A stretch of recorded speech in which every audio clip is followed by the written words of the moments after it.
مقلوبة لحم بمكونات بسيطة وسهلة. يلا تعالوا خلينا نسويها.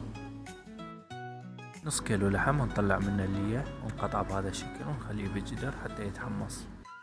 نجيب راس بصل ونقطعه بهذا الشكل ونضيفه ويا اللية. نرجع نقطع اللحمة ونخلي شكلها مكعبات. بعد ما قطعنا اللحمة نضيفها ويا البصل حتى تتحمص. نجيب جزراية نقص الأطراف وبعدين نفتحها من النص ونشرحها ونقطعها بهذا الشكل حتى تطلع.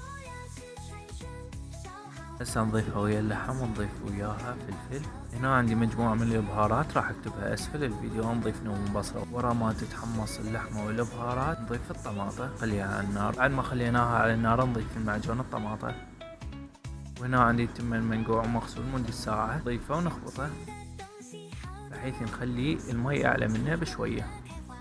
وهنا كملت الوصفة. بعد تمن شلون نثري والرائحة تخبل. جربونها وصفة طيبة وسريعة. قلوبها حارة كي ضربتين من فوق حتى ينزل التمان. طاع الشكل يجنن. انظوق طعم خرافي بمعنى الكلمة. اللحم كلش مستوي استواء جيد بيتفتت بالايد. نكون وصلنا لنهاية وصفتنا لليوم. اتمنى تجربونها وتسوونها بطريقتكم. واذا عجبتكم لا تنسون اللايك والاشتراك وتفعلون الجرس حتى توصلكم كل الوصفات الجاية. اشوفكم على خير بالاكلات الجاية. والنهاية بالعافية عليكم.